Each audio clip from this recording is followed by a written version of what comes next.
Hello friends, मेरा नाम है उमैर सईद और आप देख रहे हैं मेरा चैनल न्यू एक्वेरियम हॉबी। आज मैं वेट ड्राई फिल्टर पे बात करूंगा, कैसे बनाएंगे और चीपेस्ट वे क्या होगा जिससे हम मैक्सिमम बेस्ट रिजल्ट गेन कर सकें।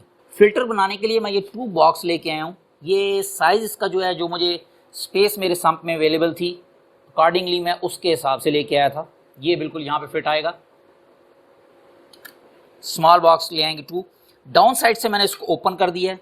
इसमें होल भी किए जा सकते थे स्मॉल, लेकिन होल करने पे ज़्यादा टाइम लग रहा था, इसलिए मैंने इसको बॉटम से ओपन कर दिया और ये एक बास्केट का डाउन साइड का पीस लगा दिया जिसमें होल हैं, ताकि वाटर 100% आउटसाइड पास हो सके इजीली। ये स्पंजेस मैंने इस बॉक्स में ऐड कर दिए हैं, जिसके डाउन साइड पे मैंने ये बास्केट लगाई है। ये स्पंजेस किचन में यूज़ होते हैं और क्रॉकरी की जो शॉप होती है उससे मिलते हैं। मे बी ये 6 या 7 का जो बैग होगा, वो एक बैग इतनी कॉस्ट का होगा जिसमें ये मे बी 2 बॉल्स आएंगी, बायो बॉल्स। इसलिए इसकी कॉस्ट ज़्यादा होने की वजह से मैंने इसको नहीं परचेज़ किया और इनको यूज़ कर लिया यहाँ पे। और इसमें स्पेस काफ़ी ज़्यादा है। इनसाइड ये होल हैं और वाटर यहाँ से इनसाइड जाएगा और डाउन साइड से पास हो जाएगा। इसमें एक पॉइंट कि इसको टाइट फिट नहीं करना। ये भी हो सकता था कि मैंने ये 3, 6, 9, 12 यहाँ पे 14 या 15 भी रखे जा सकते हैं इस तरह टाइट। अगर मैं इसको करूँ तो इस तरह, लेकिन इसको टाइट मैं इतना नहीं करूँगा। इसके इनसाइड फिर एयर कम होगी, इसलिए इसको थोड़ा सा लूज़ रखेंगे। जिस तरह ये अभी लूज़ है, सारे थोड़े थोड़े लूज़ हैं ताकि एयर इनसाइड हो सब जगहों पे। उसके बाद इसको रखा ऐसे और यहाँ पे डॉट लगा दिए मार्कर से कि किस जगह पे मेरे पास नीचे स्पंज है। जैसे ये स्पंज है तो यहाँ पे एक होल कर दिया। ये इसमें मैंने स्मॉल होल किए हैं, ज़्यादा बिग नहीं किए, ताकि वाटर ज़्यादा एक जगह से ना चला जाए। सब जगहों पे इक्वली डिस्ट्रीब्यूट होना चाहिए वाटर को। और ये सोल्डरिंग आयरन से आप यूज़ कर सकते हैं, इजीली हो जाएंगे। और इन जगहों पे और भी किए जा सकते हैं, वो मैं अभी इसको यहाँ पे फिट करता हूँ और उसके बाद फिर इसमें वाटर ऐड करूँगा और वाटर देखूँगा फ़्लो किस तरह है। अगर वो फ़्लो कम होगा फिर हम होल थोड़े से इंक्रीज़ करेंगे और अगर फ़्लो ठीक होगा तो फिर इतने ही रहने दूँगा मैं। ऑक्सीजन होने की वजह से मैक्सिमम बेनिफिशियल बैक्टीरिया ग्रो करेंगे। अगर हम इसको कंपेयर इससे करें, ये जो मेरे पास बायो बॉल्स हैं ये भी हम रख सकते हैं। ये बायो बॉल्स पड़ी हुई हैं, इनकी कॉस्ट ज़्यादा है इसलिए मैंने ये बायो बॉल यहाँ पे थोड़ी सी रखी हैं। ये वेट ड्राई फिल्टर बनाने के लिए भी यहाँ पे बायो बॉल्स डाली जा सकती थी, लेकिन इसकी कॉस्ट बहुत ज़्यादा कम है।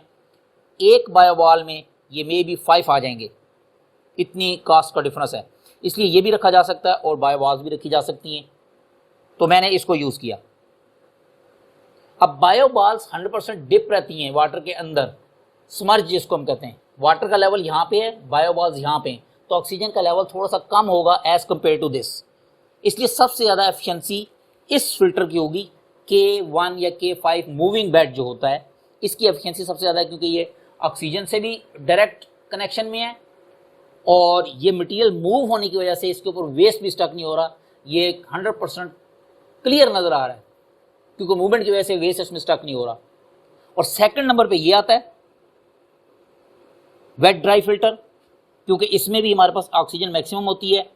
थोड़ा सा वेस्ट इसमें स्टक हो सकता है क्योंकि ये मूविंग नहीं है। थर्ड नंबर पे इसकी एफिशिएंसी है बायो बॉल्स जो हम रखते हैं। एज पर सिचुएशन मैंने यहाँ पे 2 ये फिटिंग बना ली प्लास्टिक की, एक ये और एक ये, और इसके ऊपर मैं इसको ऐसे रख दूंगा। वेरी सिंपल है। और साइड पे मैंने यहाँ पे ये वाटर ड्रॉप होने के लिए बनाया है। इन केस अगर ये चोकिंग हुई या किसी वजह से भी वाटर अप साइड जाएगा तो वाटर इधर से इसमें ड्रॉप हो जाएगा। अगर मैं ये नहीं बनाऊंगा तो मे बी ये ओवरफ्लो कर जाए। ये मैंने बॉक्स रख दिए हैं अप साइड पे और यहाँ पे वाटर की हाइट ज़्यादा हो रही है, इसका मतलब है कि इसमें होल कम है। अभी मैं इसको बाहर निकालूंगा और इसमें होल थोड़े से ज़्यादा करूँगा। ये मैंने होल बड़े कर दिए हैं और थोड़े से ज़्यादा भी किए हैं एज़ पर सिचुएशन।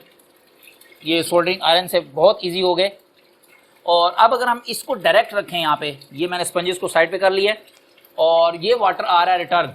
ये वाटर मैंने इसको दिया सम्प फिल्टर का जो रिटर्न पंप है, इसका एक पाइप आउटसाइड चिलर पड़ा हुआ है मेरे पास, उसको जा रहा है। उसका ये रिटर्न जो आ रहा है चिलर का, ये यहाँ पे ड्रॉप हो रहा था, इसको मैंने इसके अंदर रख दिया। इससे मुझे 2 बेनिफिट्स होंगे।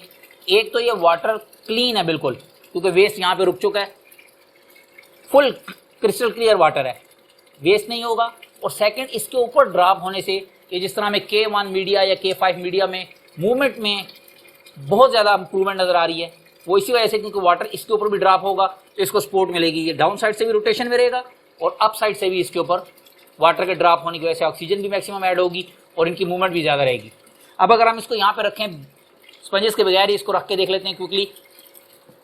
इस तरह ये ऐसे इधर आएगा और अब अगर हम देखें तो वाटर अब हमारा इंक्रीज़ नहीं हो रहा जिस तरह पहले हो रहा था, बिल्कुल यहीं पे रह रहा है और फ़ौरन नीचे जा रहा है। और अगर मैं इसको थोड़ा सा केयरफुली अप करूं और हम इसको नीचे से देखें किस तरह फ्लो है, ये बेस्ट फ्लो है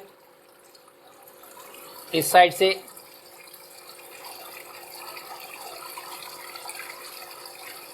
ये मैंने फिटिंग फाइनल कर ली है। इनसाइड जो पाइप यहाँ पे आ रहा था एल्बो लगा के, उसके आगे जो ड्रॉप मैंने किया है ये 4 और 5 इंच का पीस लगाया है ताकि नॉइज़ ना बने। और ये वाटर ड्रॉप हो रहा है और डाउन साइड पे जा रहा है। पहले मैंने इसकी हाइट ज़्यादा रखी हुई थी, इस बॉक्स को ऊंचा किया था और वाटर यहाँ से जो इस जगह पे गिर रहा था उसकी वजह से नॉइज़ बन रही थी काफ़ी ज़्यादा, वो इरिटेट कर रही थी, इसलिए मैंने इसकी तरह हाइट कम कर दी, बिल्कुल इतना हाइट कर दिया। अब इसका नियर अबाउट 2 इंच के अराउंड होगी हाइट। अब वाटर ड्रॉप हो रहा है उसकी वजह से ये मूवमेंट तो हो रही है K1 और K5 मीडिया की, लेकिन नॉइज़ नहीं बन रही। और इस साइड से भी बेस्ट। ये अभी मैंने सिर्फ देखने के लिए ये स्टिक रखी हैं ताकि मैं वाटर को क्लियरली देख सकूं ड्रॉप हो रहा है कि नहीं। उसके बाद मैं स्टिक्स को निकाल दूंगा और इस अप वाली बास्केट को इसके इनसाइड रखूंगा। अभी ये मूव हो सकती है लेफ्ट राइट, अगर ये साइड मूव हुई तो ये वाटर बाहर आउटसाइड ड्रॉप होगा तो डेंजरस हो सकता है। अब ये मैंने स्टिक्स निकाल दी हैं और ये इसके इनसाइड फिट हो गया। अब ये मूव नहीं करेगा और वाटर ड्रॉप नहीं होगा इस लेफ्ट राइट पे। और आज मैंने इन स्पंजेस को रखा है, न्यू हैं, इनमें बेनिफिशियल बैक्टीरिया नहीं है। Maybe near about 1 month के बाद ये साइकिल हो जाएंगे और फिर अपना वर्क स्टार्ट करेंगे।